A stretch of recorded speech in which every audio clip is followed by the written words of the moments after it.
Olá, seja bem-vindo ao Papo Cidadão. Este mês você vai acompanhar uma série sobre direitos humanos. Serão 4 programas sobre o tema. E nós abrimos a série falando sobre igualdade de direitos para todos. Mas antes do nosso bate-papo, vamos entender um pouco mais sobre o assunto.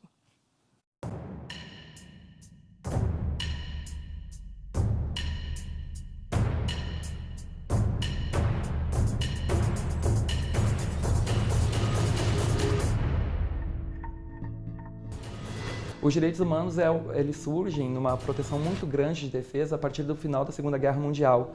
Com o fim da Segunda Guerra e a descoberta das atrocidades nazistas, as nações se reúnem e fazem um pacto internacional para que nunca mais se viva aquilo, o Holocausto.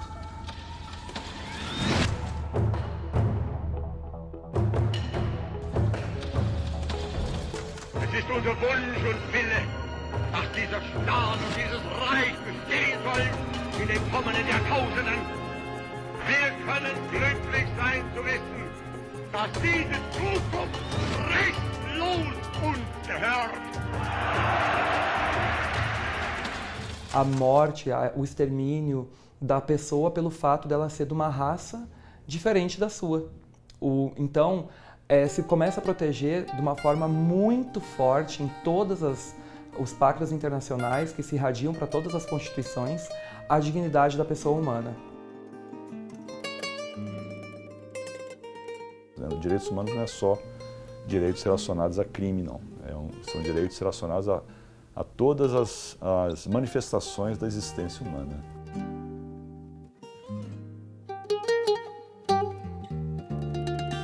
Mas mesmo quando nos referimos a direitos de acusados em processos criminais, é importante saber que são conquistas da própria ideia de civilização. São conquistas que datam aí de 100, 200 anos e que já se incorporaram à própria humanidade. Não é mais possível imaginarmos um processo criminal em que o acusado não tenha assegurado o direito de se defender, o direito a ter um advogado, o direito a recorrer de uma sentença, o direito a um juiz imparcial que motive, que fundamente as suas decisões, né? Então são vários direitos que formam um complexo, digamos assim, de garantias.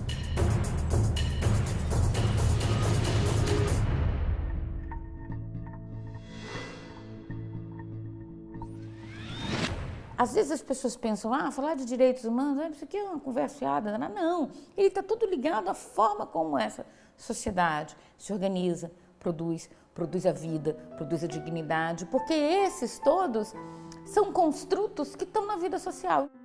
Instituições como a Defensoria Pública e estruturas jurídico-políticas muito vulneráveis, ela tem um papel importantíssimo.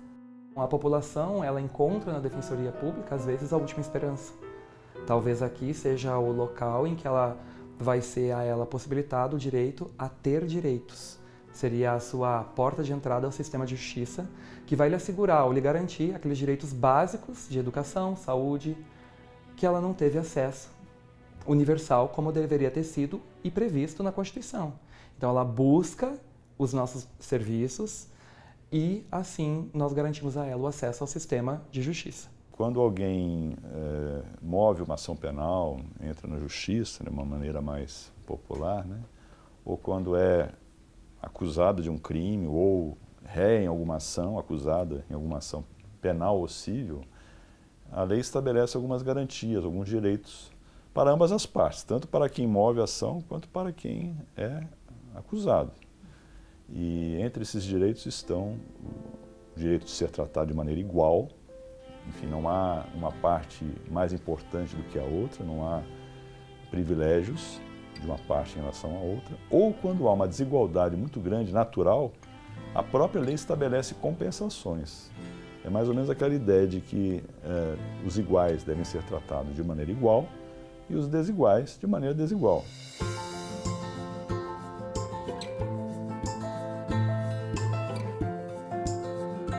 Tem uma figura que eu gosto muito que eles mostram, né? Os 3 garotinhos vendo futebol atrás do muro. Se você der o caixote igual para todo mundo, o pequenininho não vai ver.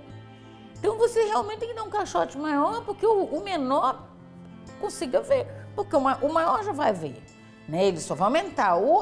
Então, assim, a ideia da equidade é que você, de fato, reconheça as diferenças produzidas no processo histórico e como buscar a igualdade requer que você tome medidas jurídico-institucionais para reparar, né, ou para garantir um usufruto desta igualdade. Todos são iguais perante a lei? Para a lei, sim. Né? Agora, para quem aplica a lei e para quem faz a lei, deveria ser. Mas, como a gente vê na realidade, existem muitas diferenças, né? Que não dependem do direito, mas diferenças da realidade mesmo, né? Da forma como se desenvolveu a sociedade brasileira, né? Os reflexos antropológicos desde a época da escravidão, desde a época da conquista, da escravidão indígena, depois da escravidão negra. Né? Então, tudo isso gerou muitos reflexos no desenvolvimento da sociedade que implicam necessariamente em a gente concluir que não existe uma igualdade material. Essa é uma das buscas da nossa Constituição, que prima pela igualdade. Direitos humanos não pode ser interpretado como uma crença exclusivamente, mas ele é uma medida importante para que você promova dignidade, né? E o que é uma vida digna? Quem define o que é uma vida digna? Esse é um construto social. Ora, se eu tenho um conjunto de pessoas que se apropria da riqueza, dos recursos naturais e se beneficia com isso, mas é óbvio que em momento nenhum ela vai achar que essa ação cria indignidade, porque isso significa também abrir mão do seu poder, inclusive de ter acesso a esses recursos, né? Então, assim, isso envolve visões de mundo, isso envolve interpretações sobre o mundo. É algo que diz respeito à atuação de todos nós como seres humanos, né? Não só nas relações do Estado com o indivíduo, mas nas relações intersubjetivas. Né? É algo que tem a ver também com a educação, né? Nós sermos educados ou, digamos, crescermos num ambiente de respeito mútuo, tratarmos todas as pessoas, independentemente do sexo, da religião, da etnia, da cor, com o mesmo respeito, a mesma dignidade que é inerente à sua natureza humana, né? Então, quando isso se torna um hábito do indivíduo, isso naturalmente se incorpora também às práticas institucionais. E na atuação, por exemplo, de juízes, de promotores, de policiais, isso passa a ser algo natural, né? Esse é o grande desafio, que a dignidade da pessoa humana seja algo tão natural que nós nem percebamos mais que estamos tratando todos com a mesma dignidade que cada um merece.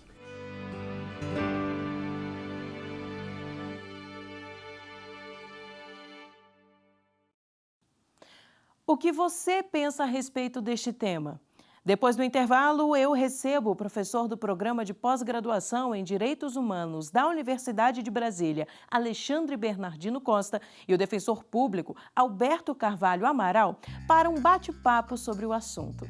Até já!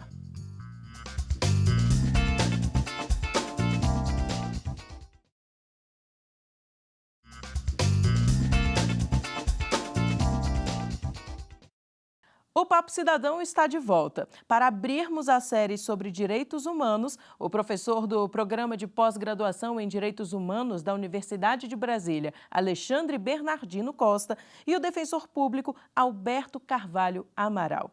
Sejam muito bem-vindos, é muito bom ter vocês aqui no Papo Cidadão. Obrigado. Obrigado, Samanta. Então, já para a gente começar, é bom a gente lembrar que a Declaração Universal de Direitos Humanos veio como uma resposta, né, aos horrores do nazismo, por volta de 48, né, que ela foi proclamada. E hoje o nosso programa fala justamente sobre o artigo 7º, né, que todos são iguais perante a lei, e que também tem uma ligação com o artigo 5º, né, da nossa Constituição, que fala mais ou menos a mesma coisa. Sobre isso, eu vou trazer uma pergunta que nós recebemos pelo Instagram, que é do Arcanjo Carvalho. Qual o conceito mais sucinto sobre o princípio de isonomia? Pergunta é boa. Eu gosto quando alguém pergunta conceitos sucintos de temas que são complexos. Realmente. A sociedade de 200 caracteres é complicado. Cabe 2 dissertações e 3 teses, mas vai um conceito sucinto. Mas vamos tentar ser sucintos. Assim, isonomia, se a gente for pensar da forma mais simples, seria igualdade. né? Você tentar propiciar meios de igualdade.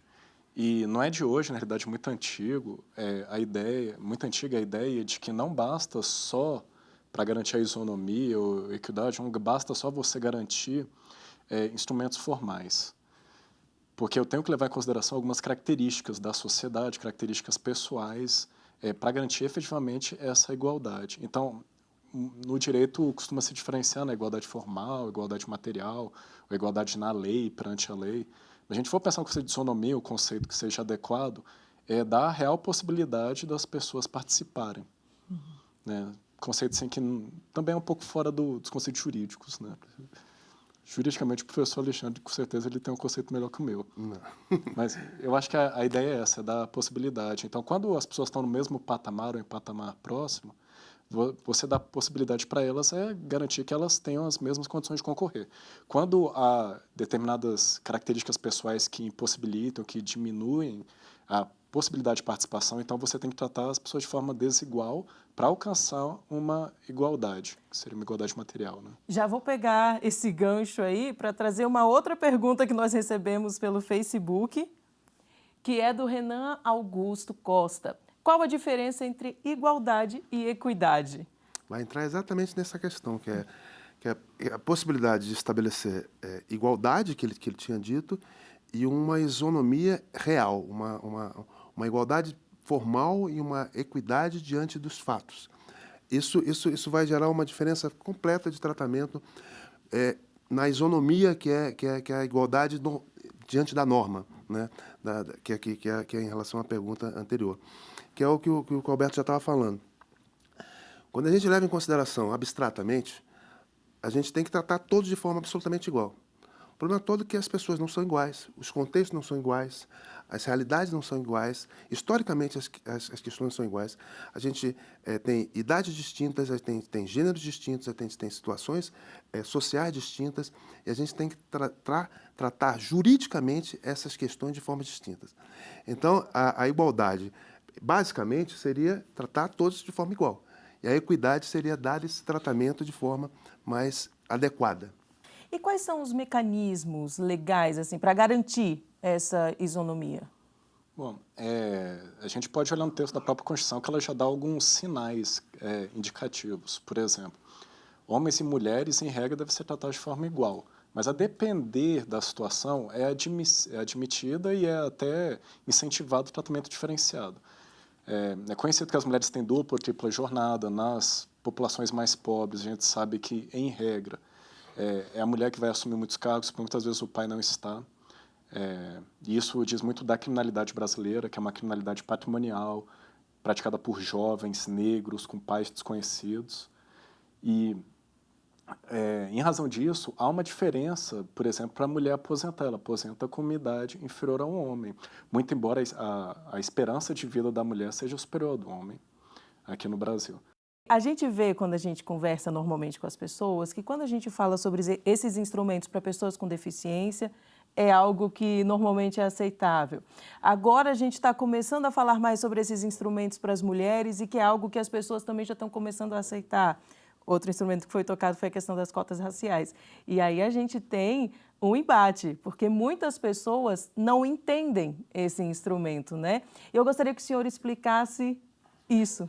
A questão das cotas raciais é só compreender que o Brasil foi o último país do mundo a abolir a escravidão. E foi um país que teve o tráfico negreiro maior do mundo, né? Então, a gente tem uma herança escravocrata num grau absurdo. Então, a gente tem traços de uma sociedade escravocrata ainda presentes. Esses traços da sociedade escravocrata eles estão presentes no mapa da violência, por exemplo. Né? Jovens negros da periferia são a larga maioria da população carcerária, né? Fruto dessa desigualdade social, resultado dessa sociedade escravocrata que se reproduz, né? E as compensações históricas que a gente pode fazer, em relação a essa história que a gente pode fazer, algumas delas são bastante tênues, mas são reais, que é visibilizar pessoas no ingresso na carreira de nível superior pela universidade. E a experiência americana é um exemplo disso. E a gente adotou isso. Na UNB foi protagonista, foi vanguarda nesse processo. E a gente teve críticas enormes num primeiro momento, porque mudar o nível da universidade não mudou nada. A gente tem, inclusive, registros de pesquisas que dizem muito claramente que os estudantes que são cotistas se esforçam mais até porque sabem que aquilo ali é uma oportunidade muito importante para a vida deles e que acabam tendo desempenho melhor até do que os não cotistas, né? A gente, que é professor em sala de aula, eu sou professor e fui aluno da UNB. Eu sou formado pelo UNB em 86 e sou professor há 27 anos da UNB. Então, assim, eu vi a UNB mudar a sala de aula, mudar a cor da sala de aula, e não mudou a qualidade. A qualidade se mantém a mesma, mas mudou a característica de sala de aula para melhor, porque ela ficou mais plural. É muito interessante, porque ela hoje tem uma diversidade social muito maior e interação, porque jovem, eles interagem independentemente da classe social, da cor da pele, é muito bonito isso. E aí é muito bom isso. Nós vamos precisar dar uma pausa rápida na conversa, mas a gente continua logo depois do intervalo. Não saia daí.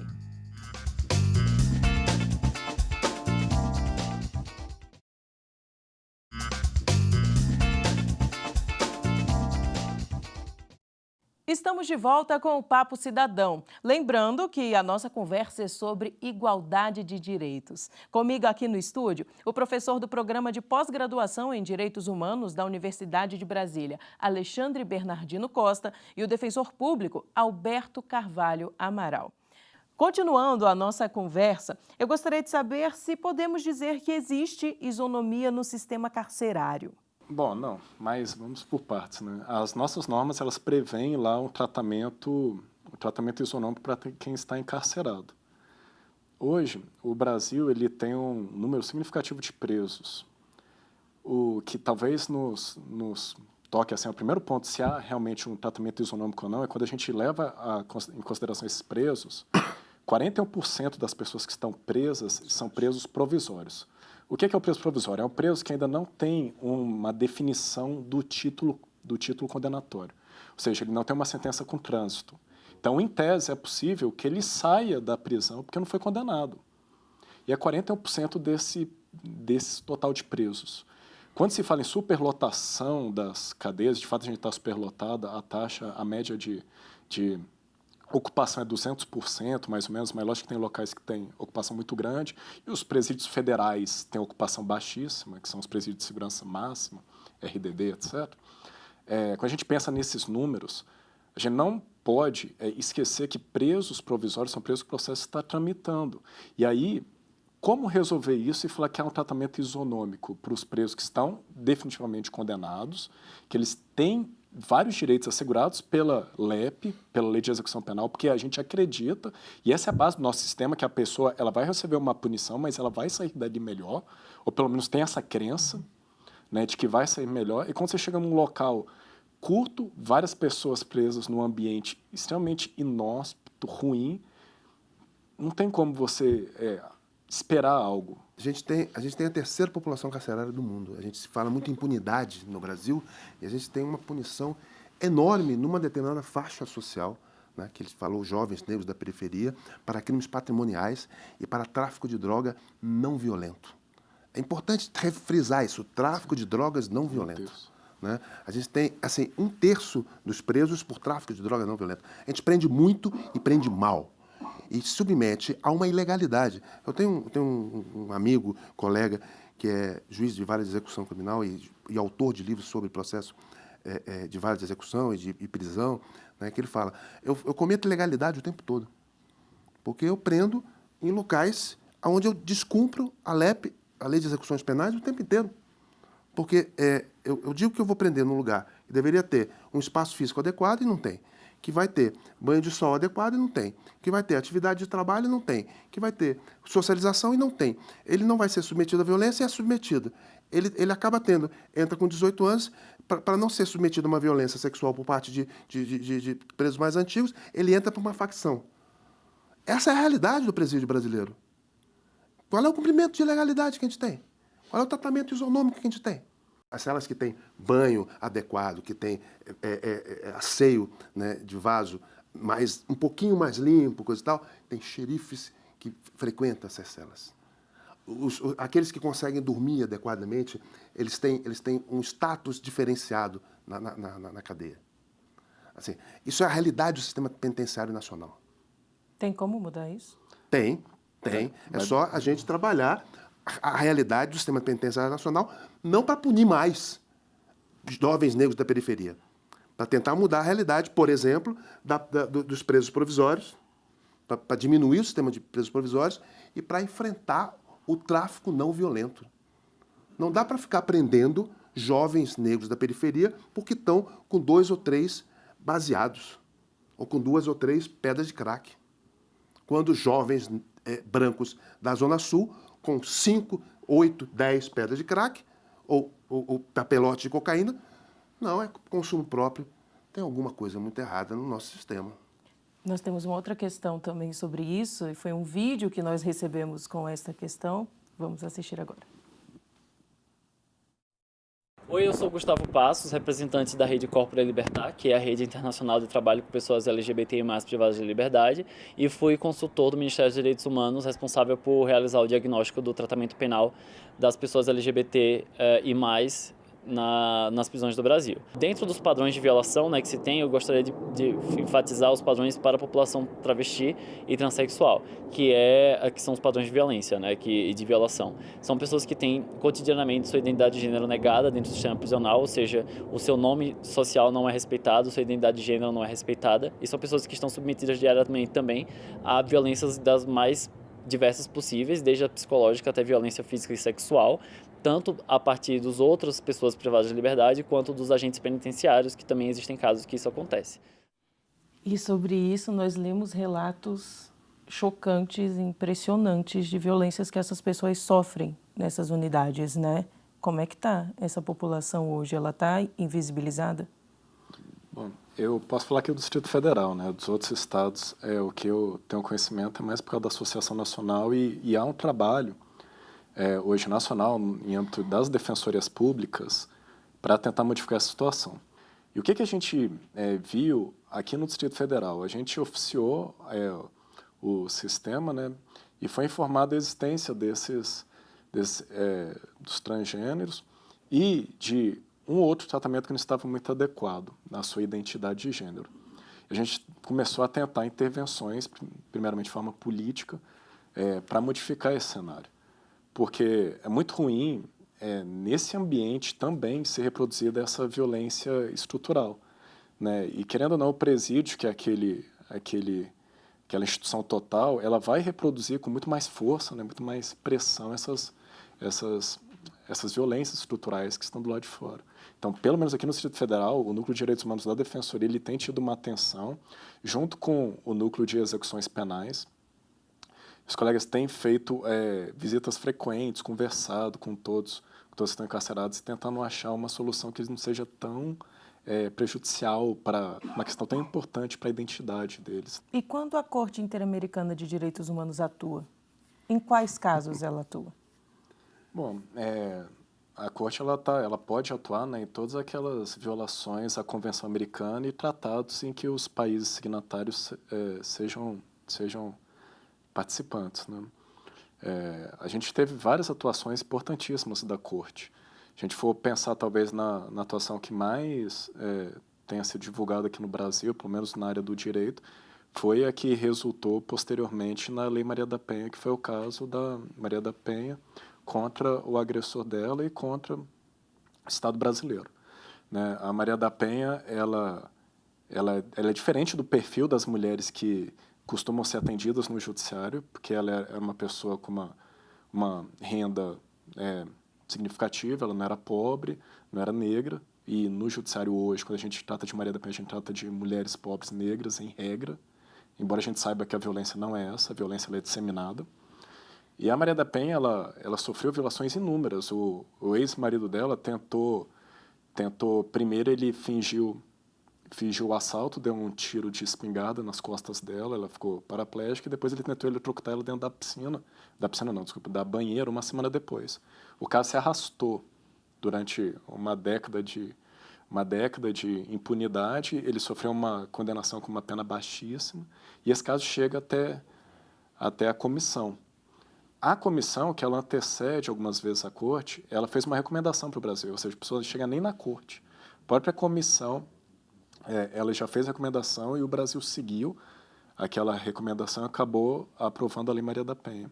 A gente tem outros casos, a gente tem casos de trabalho escravo, já recomendação de responsabilização de trabalho escravo, a gente tem casos outros de responsabilização, e os casos, eles chegam por parte, denúncia junto à comissão e da comissão à corte. Era esse ponto que eu ia tocar. Como é que chega, né? É só por denúncia, não tem nenhum tipo de fiscalização, por exemplo, aos países signatários? Não, depende. Depois que ingressa na comissão e que a comissão ela recomenda, existe um mecanismo de fiscalização e supervisão e de cobrança. Mas não é necessário que exista a denúncia para que o caso chegue. Na maioria das vezes, quem vai na frente desse caso é a CEGIL, por exemplo.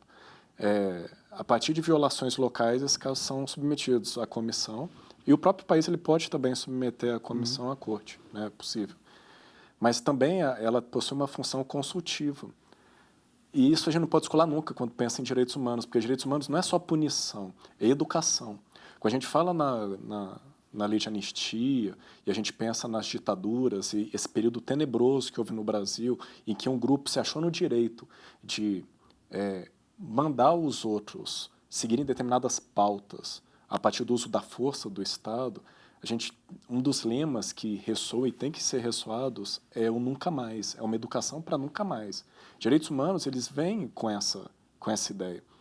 Direitos humanos, a gente exerce direitos humanos na hora que a gente está no transporte público, na hora que a gente está no posto de saúde, na hora que a gente tem um acolhimento por parte do SUS, por parte do SAMU, na hora que a gente tem a possibilidade de um policial garantir a nossa segurança, na hora que tem a defensoria pública, né? Direitos humanos são para todos. Direitos humanos não é coisa de bandido. Né? Quem defende direitos humanos não está defendendo o direito do bandido. Defende também o direito do bandido, até do bandido. Por quê? Porque ao defender o direito do bandido, eu defendo o direito de todo mundo. Isso tem que ficar muito claro. Porque hoje, infelizmente, a gente vive uma polarização na sociedade em que parece que a gente, ao defender direitos humanos, a gente está defendendo uma coisa errada. Né? A gente é, inclusive, atacado por conta disso e a gente tem que ter clareza sobre isso. É um ganho do ponto de vista civilizacional, né? A gente ter direitos humanos, né? A gente tem a Constituição de 88, a gente tem que preservar essa Constituição. Né? E a gente tem esse processo em que a gente tem que ter ampliação dos direitos humanos. Então, é uma sociedade mais plural e mais acolhedora, né, dessa pluralidade. Né? Os direitos eles têm que ser cada vez mais difusos e mais plurais. Caso contrário, a gente vai negar direitos. A ideia da Constituição e dos direitos humanos é exatamente essa. O nosso papo está muito bom, mas infelizmente o nosso tempo acabou. Eu agradeço muito a participação de vocês aqui no Papo Cidadão. Obrigado a você. Obrigado, Samanta. Eu conversei com o professor do Programa de Pós-Graduação em Direitos Humanos da Universidade de Brasília, Alexandre Bernardino Costa, e o defensor público, Alberto Carvalho Amaral. Quero agradecer também a você que nos acompanhou e participou enviando perguntas e comentários pelas redes sociais. Até a próxima. Tchau!